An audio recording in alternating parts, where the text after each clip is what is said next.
Welcome to another edition of the A-List Podcast. I'm your host, Sherrod Blakely, with the co-host with the most, Kwani A. Lunis. What's going on, Kwani? I'm good. I'm waiting for this episode to be finished so I could go work out. Wait, work out what? At the gym. Workout? I'm at the gym. Wait, Sherrod you doesn't mean think I like work out, lifting people. weights and I do. stretching and all? Cardio and everything. Kwani putting in that workout time. Okay. Oh my Kwani god. trying to get that summer. Is this for summer 22? The winter Spring body. 22? Okay. Winter Well, 2024. Okay. Well, Kwani is flexing her freedom to work out. Another individual is flexing a little bit of freedom these days. You got that. Oh, Our yeah. good I see friend, what you did there. formerly known as Enes Kanter, is now known as Enes Kanter Freedom. It is official. He's got his U.S. citizenship. He's got his name change, and it's been interesting to see him kind of do the TV circuit and talk about, just some of the, things that are going on with his desire for the name change and what's behind it. And I don't know. I got mixed feelings about it. I mean, I like the fact that Enes is really he's pushing for lots of social justice issues around the globe, but it feels a little too commercialized. Or is that just me? It's not just you. I think anytime someone is using their platform to speak up for marginalized groups of people, it should be deemed a good thing. But I can say, at least from what I've gathered on social media, that there is a lot of burnout when it comes to the way that he has approached his methods. And it has come to a point where every day he is in the news and on a different network. And at first, it again seems as though it should be seen as a positive. But I think a lot of people have gotten to the point where they just see it as jokes. And I've seen a lot of jokes as a result after the name change. Congratulations to him on getting his citizenship. But I think people to the point where they're no longer listening to the message because of the fact of who the messenger is. And there might need to be a shift in the way that his activism is continuing, because he may not be able to reach the people that he's trying to if he continues this way. Well, That was the nicest way I could put it. That was done. Well done, Kwani. Well done. You ought to be a politician moving like that. Stop. One of the things that I guess for me that's been a little bit tricky for me is that the issues that he raised back that are going on in Turkey are legit. I mean, there's without question a lot of really bad things going on in his native country, and I love the fact that he's amplifying those issues and putting them front and center for the world to see. That's a great thing to do. But one of the issues that I've been having is that while America is a great country, there's no doubt about it, there are far more liberties and freedoms, there's that word again, here in the United States than there are in a lot of countries. But I'm a little bothered by the fact that it seems as though and I don't think it's necessarily an intentional thing, but he makes the United States sound like it's a utopia. Now, compared to some of those other countries, there's no question that the U.S. is in much better shape on just about every issue you can imagine. But we got some issues too. The United States has some problems too. And I guess for me, the thing, I just wish there was a little bit more of a balance between recognizing the fact that being an American citizen is a great thing. There's absolutely no doubt about it. But let's not act as if we got all the world's problems figured out and we have everything and anything going right in this country, because there are some things that we can get better at, things that we need to improve upon. And for me, it's a little bit bothersome that I don't hear much talk about that. And again, I understand the perspective that he's coming from, which and again, he's looking at, this is where I grew up in Turkey. This is what I experienced. This is what my people have experienced. This is what I'm enjoying in the United States as a professional athlete, which that in itself puts you in a little bit of a different category than a lot of American citizens. To me, the bigger point that I just wish was amplified a little bit more was that things are great in this country, but we can do better. Just like things are things can be better in Turkey. Things can be better in the United States as well.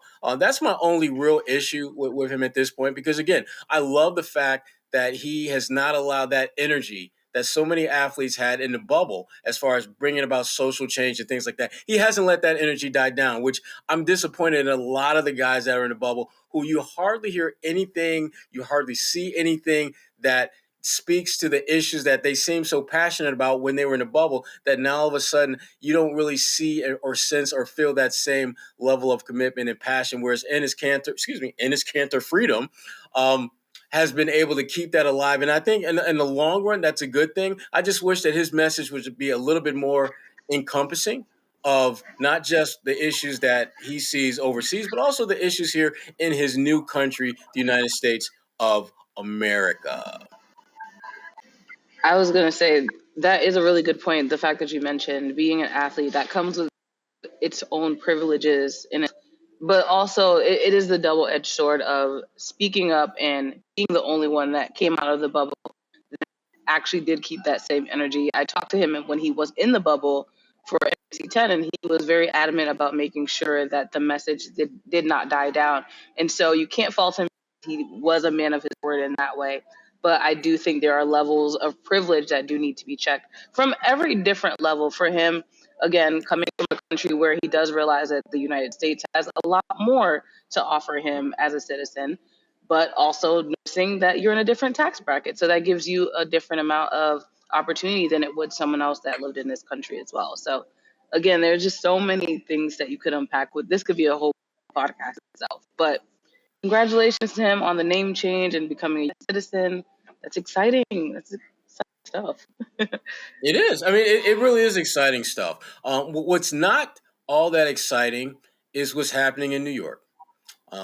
Happening with our good friend Kemba Walker, who, for those who have just kind of followed him from a basketball career standpoint, Kemba's one of the best college basketball players we've seen over the last 20 years. Won at every level imaginable, not as much in the NBA as he would have liked. And throughout his journey, Kemba, like everyone who has ever played in the NBA, there's going to come a point where you just ain't going to have it anymore. You're just not going to be that dude. And it feels like Kemba's kind of at that point, to the point now where not only has he seen his role with the New York Knicks diminished, he ain't even in the rotation anymore. Tom Thibodeau made that very clear. And when you start looking at the numbers, you understand why Thibodeau made that decision.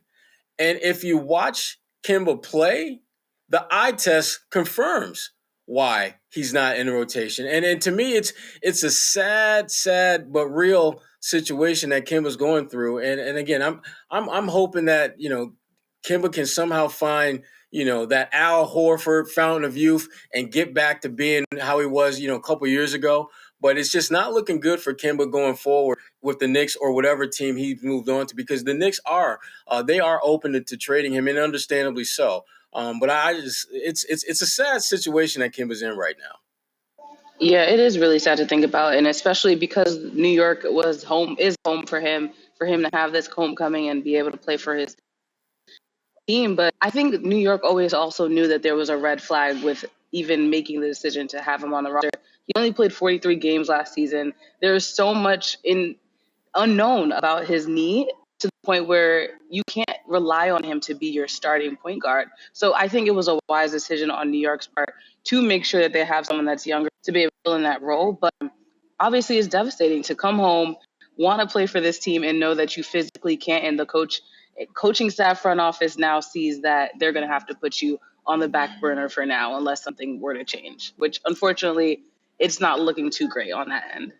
No, and that to me is why this is such a sad situation, because the things that have kept Kemba from being more of an impact player with the Knicks are the very things that kept him from not reaching his full potential when he was in Boston. His defense has never been a strong suit of his. It's actually worse this year than it has ever been, which is really, really saying a lot.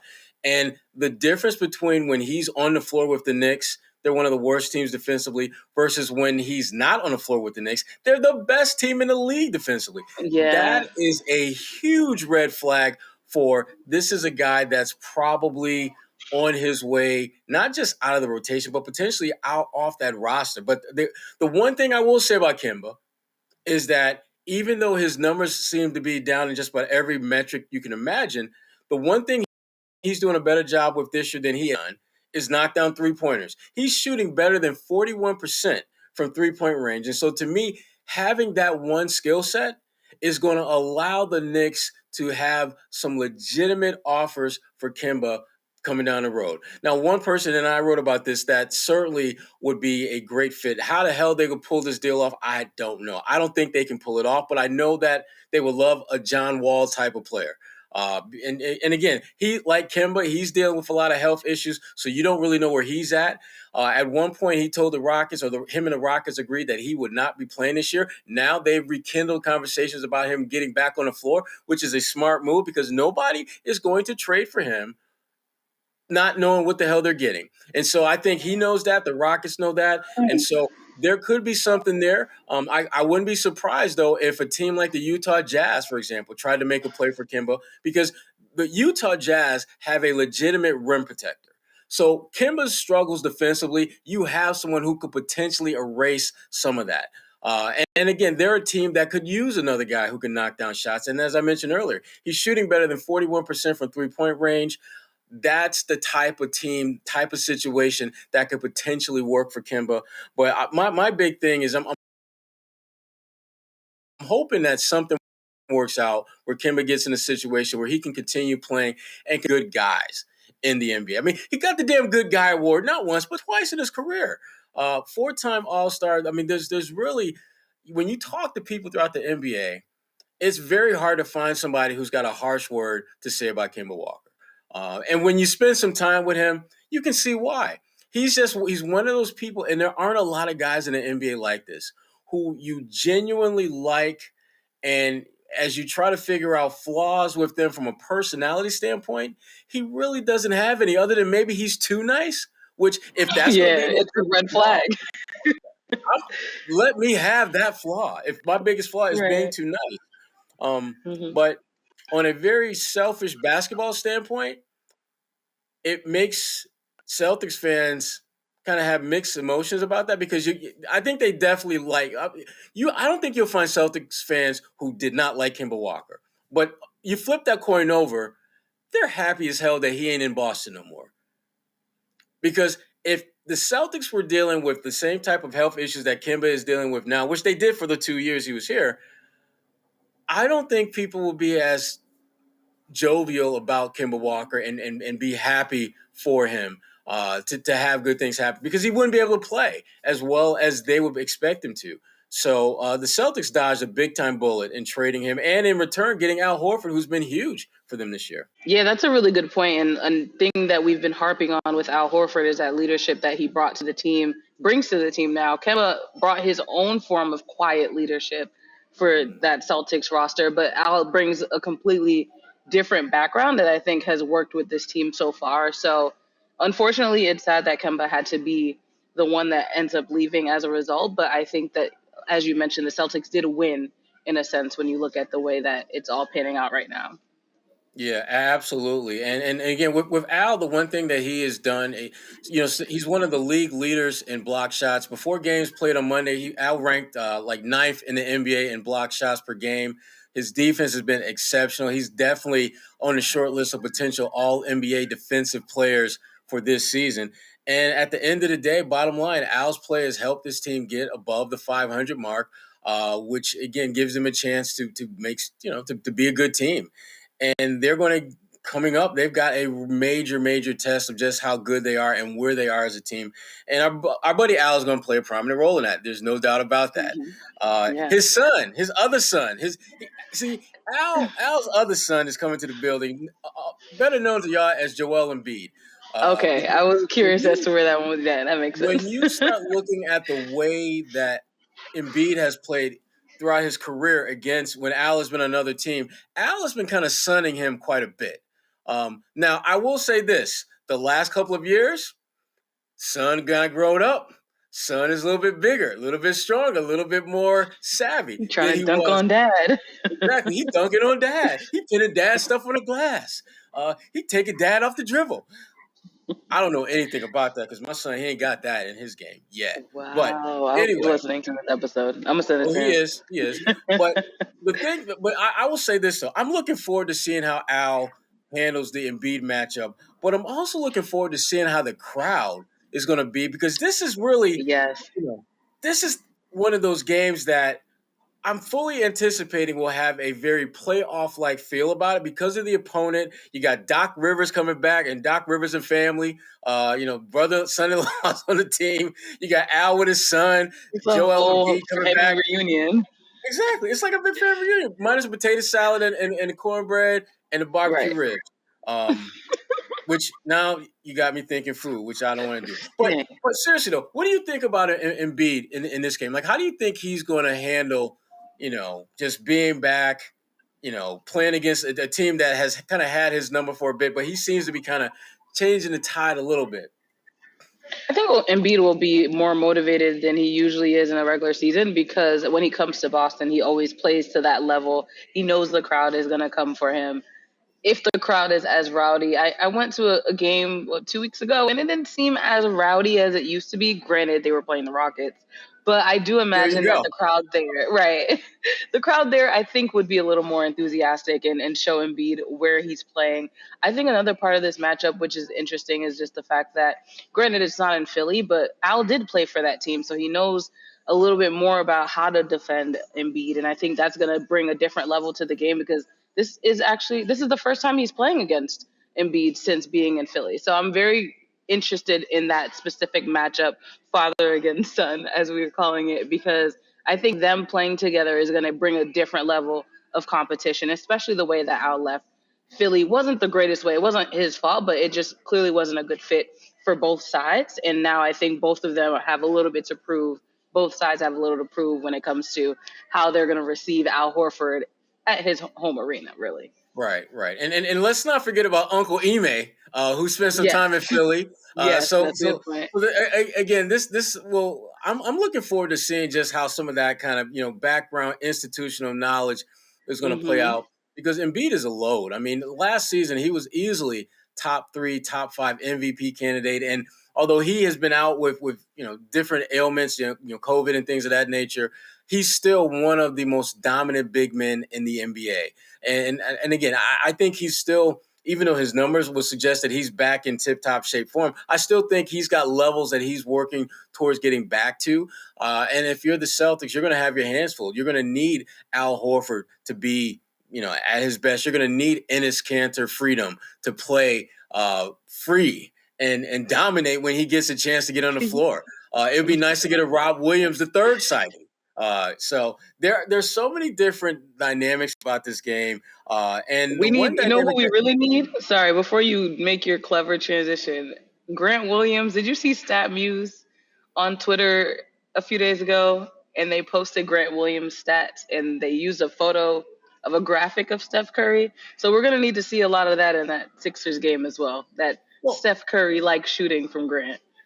well, listen, Grant is, I believe he's the only guy in the NBA that's shooting better than 50% from the field, Mm-hmm. 40% from 3-point range, and Yep. That's, 90% from the line. So Grant Williams is getting it done. And we'll talk a little bit more about Grant a little yeah. bit later. But I mean, there's no question. He's one of those guys that if the Celtics are going to beat Philly, they're going to need him to do some Step things up. because at some point he's going to be at some point he needs to make Embiid defend him and we'll get more into Grant a little bit later, but before we do that, the one guy to be talking that much about on game day is Ben Simmons. If you're Jason Tatum, you're Obviously. just like, Deep sigh of relief. because Tatum, Ben Simmons guards Jason Tatum as well as anyone in the NBA. Ben Simmons is one of the few guys that has the length to stick with Tatum, has the lateral quickness, can close out, can stick with Tatum when he drives to the basket. He is a very tough defender on Jason Tatum. And for you, Jason Tatum, to come into this game and not have to worry about a nanosecond of that dude guarding you, boom, Right. you are It good. makes it easier. It makes it But so much it's an unfair. I think it's unfair to basketball fans when we're still trying to figure out what this saga is going to end up looking like for him, and the fact that he's not. Whenever you hear Philly's in town, you want to see them at their best, and the fact that Ben easier. Simmons isn't playing, I think, just adds a little disappointment when you realize that it could be a little better of a matchup to have everyone at full strength. But it's not the biggest of deals. We don't know what's going on with Ben Simmons, so No, I don't think Ben Simmons knows what's going on with Ben he Simmons. has no clue. Other than the fact that he knows that his money is starting to get kind of funny. The Mm-hmm. Sixers are getting funny with his It's money still an because escrow. yeah, and look, escrow that ain't gonna pay your rent. That money in escrow ain't gonna pay your rent. That money in I escrow mean, ain't gonna get you that. No, it's not gonna get you that new car. we're recording on a Giving Tuesday, and I just Sixers should give that money to media members. Oh, I thought you were about to say give that to Ben. I was gonna be like, hell no, That's hell funny. no. No, I was going completely left with that one. The money has to go somewhere. I mean, I'm just Wow, saying. I mean, well, he's like, I'm here. Y'all can cut me the check any day. Well, For $1 we million don't, a day, you can pour a girl living in Boston. which ain't cheap. It ain't cheap. I'll tell you what though. Because I don't want to spend a ton of time talking about Ben Simmons because he's not going to play. Talk about him But every there, episode, so I feel like you have to. we have to get it's almost like he's like a low key sponsor without realizing he's a sponsor. This Um, episode is brought to you by Ben by Simmons. the Ben Simmons drama saga continues, episode 46. No, he the what we've already talked about Al Horford and the bigs and what they're going to do with Joel. Are there any other matchups that you're looking forward to seeing in this game? Coaching, but that's Yeah. not fair because Doc Why? Rivers. Why is that not fair? Because you can't compare a championship winning coach, even though he has not been at that level thus far yet, with Philly at least. But you can't compare him to a first year NBA coach who happened to study under him. So I think that's a good thing, or under that organization. But I don't know. After seeing the way Ime played against Popovich, well, coached against. I do. Obviously, the Celtics should have won that game. So it was interesting to see him be close enough to one of the greatest coaches in the NBA. So if he can stay at that coaching caliber and continue the momentum from that game despite the loss, maybe we'll have a cool coaching matchup on our hands as well. Well, I think we will. I mean, I think Ime is one of those guys that there's certain coaches that I think he steps his coaching game up against. Like Yeah. Okay, that makes sense. I felt he was a little bit more locked in against the Spurs than he normally is. Absolutely. That's why I was disappointed in that loss because they at that point you should have just won. And then Yeah, you can but go to smile I with do think yeah, but I do think that he'll step his game up with Doc on that other sideline. But the matchup I want to see is Jaylen Brown against the other Curry because they're going to be Oh, matched up against each other. And I yeah. have this feeling that Jaylen, this is going to be one of those 35-point games for Jaylen. Ooh, I I feel could see 35 that. in Jalen's future. I'm Hmm. trying to channel my inner Sherrod Stradamus for this one and put that out there. I just Right. think that's a matchup that Jalen should absolutely dominate. That Steph Curry, Hmm. he's got that. He's a great shooter. Don't give me, or excuse me, the other Curry, great shooter, but he's kind of on that But he's mouse in the also house. coming off that loss to his brother. Yeah, yeah. But Oh, he's on sorry. the I think small there's a side. delay. So I'm Yeah. looking for Jalen to use his size, use his length, and just raise up and knock down shots. I'm looking forward to that big time. We're gonna go back a little bit. We're gonna go back to the Toronto game, Celtics last Okay. game. Good win. Hmm. Good Yep. win. Not so good Tatum. Um, struggled with his shot again, but he had a lot of assists. Which do you prefer? Lots of assists Tatum or lots of points Tatum? I don't think Tatum appreciates lots of assists, Tatum, but I You're like, but I dimes. I'm think trying to get paper. right. I think I think I'm gonna go with assists because we know he's a scorer, and we've talked about the leadership that he needs to be able to step into as a part of being a star for this team. And I think, we've talked about before, being a leader comes with empowering your teammates to play well. If he's able to dish out dimes to players that are hot on a given night, then that's going to help the Celtics look good on a regular basis because he's not always going to have a great shooting night. So if he can figure out how to be able to give those assists to his mates when he's not on such a hot streak, and then combine that with his shooting game, that's what's going to not only make him a well-rounded player, but help him be a better leader for this team. So I think whenever he's not having these hot streaks, he needs to be tapping into how can I help everybody else on this team get better so that I'm fulfilling the leadership needs that this team needs at the moment. Yeah, yeah. I think Tatum. I mean, and again, we've talked ad nauseum about Jason Tatum and leadership. It's going to be an issue all season long that will be talked about, and I do think that he is making some incremental steps in the right direction when it comes to leadership. But certainly, the one thing that I think he's more aware that he needs to do a better job of, and that is make the guys around him better. And the one guy who I think, well, if there was like a most improved Celtic player, uh, it would be Grant Williams. He's been the one guy that has been significantly better than what we saw last year. And Tatum obviously has something to do with that. But in that Toronto game, when Tatum was struggling, Grant had 15 points, 5 boards, a steal, a block, had a plus 11 or 12 plus minus when he was on the floor. But more telling is what his body of work this season looks like. 51.4% shooting from the field, 43.1% shooting from three-point range, 90.5% from the free throw line, 50, 40, 90, Grant freaking Williams. And you know what makes it even more awesome? It's his birthday. Tuesday is his birthday, was his birthday, at least by the time people are listening. So I'm curious as to Birthday boy what getting has it been done. motivating for him this season. Well, this is what I think motivated him. I think Grant has been motivated by the fact that he knew with the moves that the Celtics were making that if he came back as that dude we saw last year, he ain't playing. He may be traded. He might be on his way out of the league potentially. And so I give him a lot of credit for dedicating himself from a physical standpoint to get in better shape and also from a mental standpoint. And again, we talk about this as if it's easy, but the concept is easy. Execution, that's another story. But make open shots.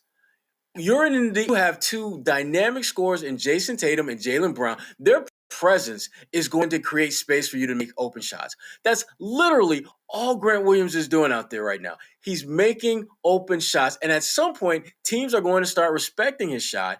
And when they do, that's when Grant has to go to plan B, which really most times was plan A, which is get the damn ball to Jason, get the damn ball to Jaylen. When that happens, now all of a sudden defenses are like, what are we going to do? We kind of have to respect Grant, but damn, that means we can't give as much attention to Jaylen and Jason as we want to. So now all of a sudden you have created a monster that creates major matchup problems for teams. And Grant, I give him credit. He's out there just knocking down open shots. And again, we talk about it all the time, but players, it's a lot easier said than done to do that. And I give Grant a lot of credit. He is doing exactly what you're supposed to do. Knock down open shots, defend, get some rebounds. That's it.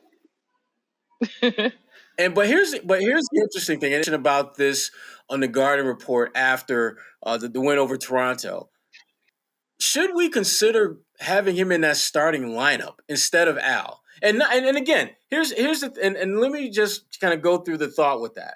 Actually, you know what? I'm not going to go through the thought with that, Kwani. I'm going to let you answer the damn question, and then I'm going to give you my thoughts. I'm just I don't no, actually I don't understand it. I think Grant is doing what the team needs from him right now, similar to the way that when Schroeder was starting and mentioned how it's better that he's come off the bench with that second unit and really just leading them. I think the same goes for Jaylen Brown when it comes to scoring. Obviously, Grant brings a lot more to than just that, but I think having him on that second unit is actually beneficial so that you're not top. You're starting off strong. Everyone's gassed out because the second unit hasn't even been able to, really work well together. And I think Al obviously would work in that second unit, but I do like him in the starting lineup for this team, especially with Jalen and Jason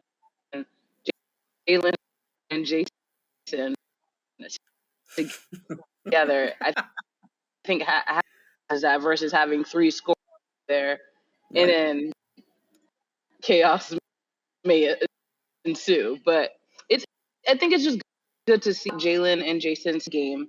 Are you going? Is Grant gonna need to come off the bench for that? Figure out the rotation from there. When you have all of your best eggs, that could be a little risky for the Celtics at this point, at least in the season.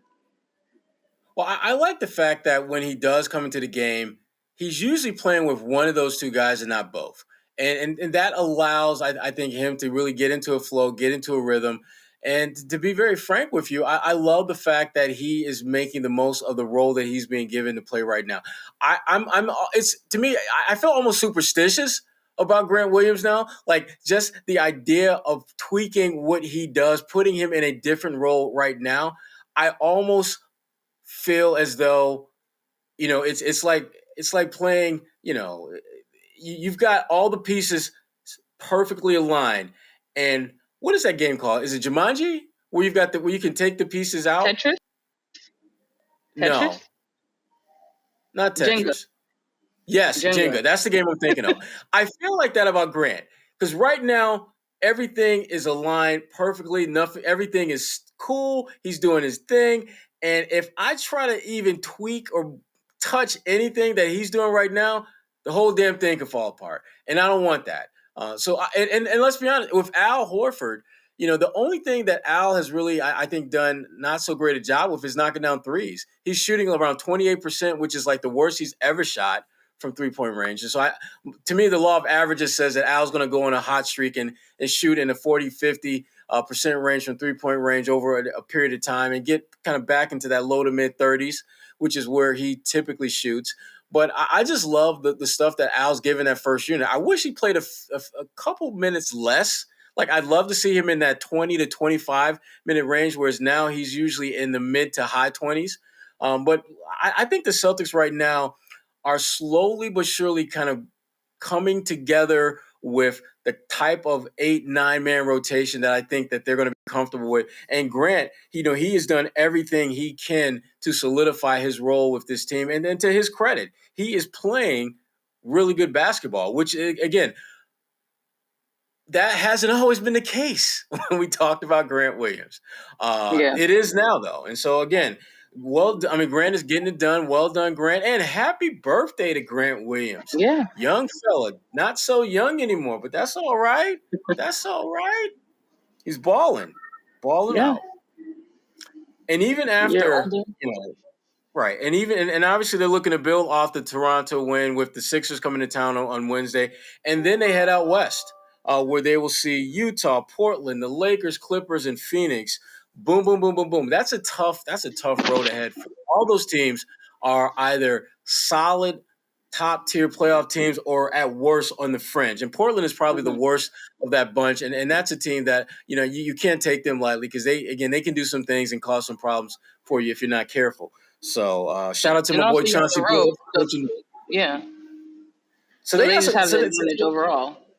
Right. So, the Celtics have a pretty tough road ahead for them.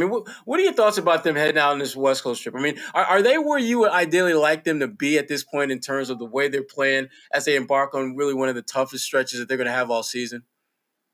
I think they're getting to a point where they're more consistent than we saw at the beginning of the season. Yeah, they've had some hiccups over the last few games, but I think seeing how they play against the Sixers team will be obviously a determining factor as to how that road trip out west is going to look. So I'm just very curious as to how they play against Philly and then how they're able to sustain momentum going west, because like you mentioned, even if Portland may not be the best of teams, you're still on the road. You're traveling up and down the West Coast.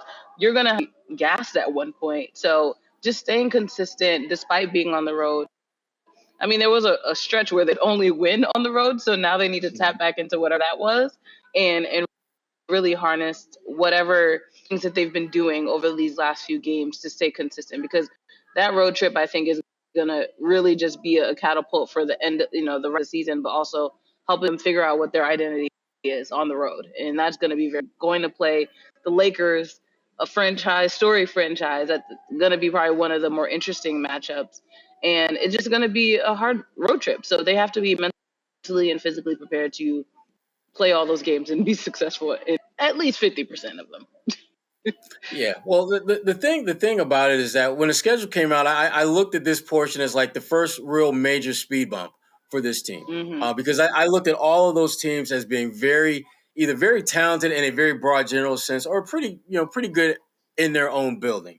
Utah has got one of the great rim protectors in the game in Rudy Gobert, Donovan Mitchell, All Star on the wing. Portland, they got that Lillard guy, and he is going. I mean, look. Soon as he steps out of his car at the arena, he's in his range. He's that good, And CJ McCollum is a hell of a player as well in his own right. And you better believe the Lakers ain't forget about that ass whooping that the Celtics put on them at the TD Garden. Absolutely So they not. are going to be they will be a little hyped for that one for sure. And the Clippers, I think, are always going to be tough just because of just how that team is constructed. And you cap it off against the best team in the damn NBA, Phoenix Suns, team that like literally has not lost in weeks. They're that damn good. So this is going to be a really, really, really tough trip for the Celtics if they're going to have any shot at just being able to build off of what we've seen. Really, because what you're talking about, Kwani, it seems like the last 2.5 weeks we've seen a better version of the Celtics, and we're going to need to see an even better version than that version if they're going to have success in these 5 games out west. Now, when we talk about out west, we mentioned the Lakers, and their star player LeBron James was making headlines recently, and we ain't talking about the back and forth between him and our good friend Enes Kanter Freedom.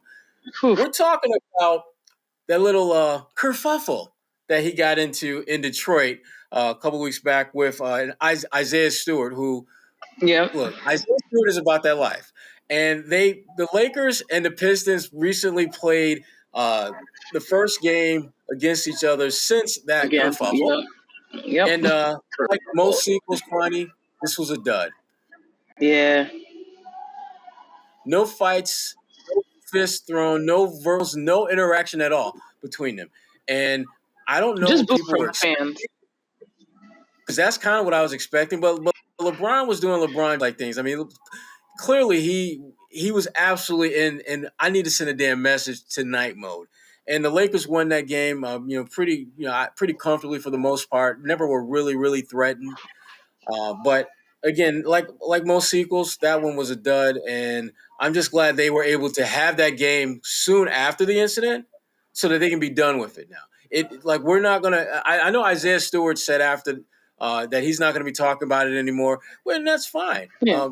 But it's easier to say that now when you see them again until next season, because it's not like both of y'all gonna be in the damn NBA Finals, so we ain't got to worry about that. Or even the playoffs. So Exactly, Detroit. yeah.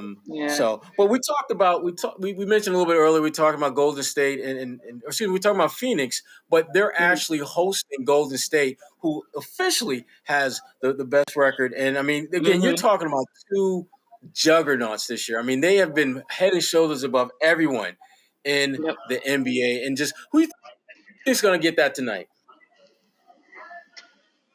I don't know. Damn. After watching, I love putting Kwani on the hot seat. I know. Just No, Kwani, I will. just No, think about I'll it just as put it some out there. crunches. Think about it as some crunches. Just work it out, I'll give girl. it. Work it out. I'm giving it to the Warriors. I'm going to give it to Steph Curry after watching that game against Philly and against his brother. I know one of the biggest competitions we usually see from athletes is when they're playing against a family member or sibling, and just to see how Curry was able to tap in at the final second, knowing he just more over his brother and to shoot that final, not to get over 20 to 25 points. But I think he's going to have that, it's not his brother, but it's going to be that similar mentality of, all right, this is the game where I need to tap in and win. And it's not necessarily him even needing to prove anything, but watching the way that the Warriors have been underrated this season, people are still like, oh yeah, Steph Curry's back, but I don't think they understand, like, the Warriors they're good again. So I think Steph Curry will want to prove to the people that haven't been watching as closely that they're just as good, if not better, than Phoenix. And that's why I'll give it to the Warriors behind Steph Curry's very high scoring game. No predictions, but a high scoring game.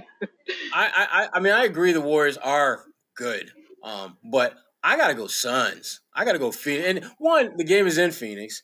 Two, Chris Paul is a little bit different than Steph's big bro. No, I know. No, I didn't mean it like that. I just mean the way Steph can mentally just tap his personas on the line, essentially. Well, I will say this though. I'm gonna give it to Phoenix though, because I just think Phoenix is as mentally tough as Golden State is, and they're at home. To me, that's going to be that's why I'm giving them the edge, because I do believe these are the two best teams in the Western Conference right now. They both have size, they have athleticism, they have experience. They've got guys who have won a lot of games. And the Suns, I love the fact that Phoenix did not allow last season to they didn't have that hangover that a lot of teams have when they get deep into the playoffs and they bring most of the band back, where they just kind of ease into the season and maybe try to pick it up near the end. Phoenix was just like, forget that. Yeah, we lost like two of our first three or three of our first four, but they have been balling ever since. And again, I credit to Monty Williams for able to really get his guys to lock in. Credit to James Jones for not shaking up the formula, the GM of the Suns. And again, I just think Phoenix right now is going to find a way to win that game. And I think about Devin Booker. I think about Paul. I think about our good friend Jay Crowder, who seems he seems to be like Mr. Midas touch, because he's in Miami. They get to the finals. He leaves and goes to Phoenix. They get to the damn finals. It's like, damn. Again, why didn't he have that energy when he was in Boston, though? I never saw that in Boston. Jay was a good player in Boston. I did not think he impacted success the way he has since he left. Other than that time in Cleveland, Jay's been pretty productive pretty much everywhere he's been since leaving Boston. So I just think that Phoenix Suns, they've got so many things that make them a tough out. Again, this game isn't going to decide who's going to win the NBA championship, but it's going to be a significant step in that direction, because Phoenix is probably going to have to outperform Golden State to have the best record in the Western Conference. And that home court, and I do believe if these two met in the playoffs, which at this point looks like it would be the conference finals, home court is going to be a difference. I normally I don't think it's that big a deal, but for these two teams, I think it would be the difference maker, because I think on so many levels there's a lot of parity between them, and every little advantage, like having a room or just a stadium full of your people in a game 7, that could be the difference between them getting back to the NBA Finals or not.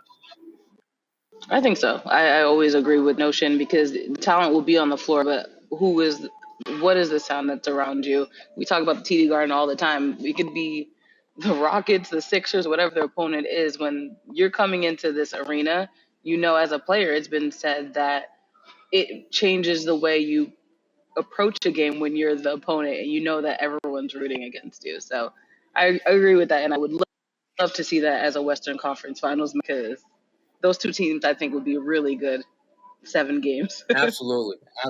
And I would damn sure do what I could to be there for that one. Same.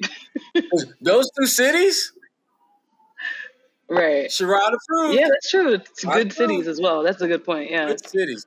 Speaking of good stuff, Kwani, what you got coming up on NBC 10? I know you always got some good stuff coming. What you got coming, girl? Yeah, the latest 10 questions was with Ashley Wagner, former Olympian bronze medalist, 3-time world, national champion. Really a Hall of Famer when you talk about. Badass. She's all that. figure skating. Yeah, exactly. So I interviewed her, talked about her career. She's actually dusting off her skates, as she told me, and going to be performing in Norwood on Saturday at the skating club of Boston, first time since retiring. So the money's going to, and to a retired Olympian get back on the ice, I think will be exciting. So you can head over to NBC 10 Boston and check out that. And that's latest on 10 questions, at least. Nice. I got a piece out now just about Kemba Walker and his situation in New York and just how that's kind of deteriorated. And just looking at, kind of behind the numbers at how he got here and why the Knicks' decision to take him out of the rotation just makes good basketball sense.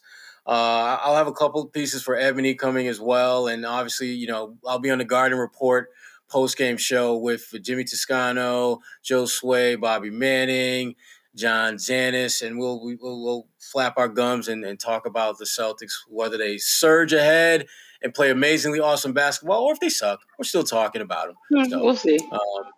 We'll see. I do think they will. I believe they will beat the Sixers. I do. I just think that they're ready. They're ready for that. They're ready for that game. Jason Tatum does not have to worry about Ben Simmons coming off a bad game. I could see him and Jalen each going for 30. I mean, that's what I'm going to do. Each of them will have at least 30 points in this game. All right. It's in the books. 30 points. 30 points each. Absolutely. I think Jalen will have 35. I think Tatum will have like 32. And I'm cool with that. Put that down. Episode 52 in the books. The Vitaly Potapenko edition is done. We didn't even talk about him. We were supposed to have a whole 10 minutes dedicated to his legacy, but I guess not. Not today. Maybe next episode. He just got 10 seconds. We're good. Well, for H. Blakely, I'm Kwani A. Lunis. Thank you to the A-List podcast. Be back here next week.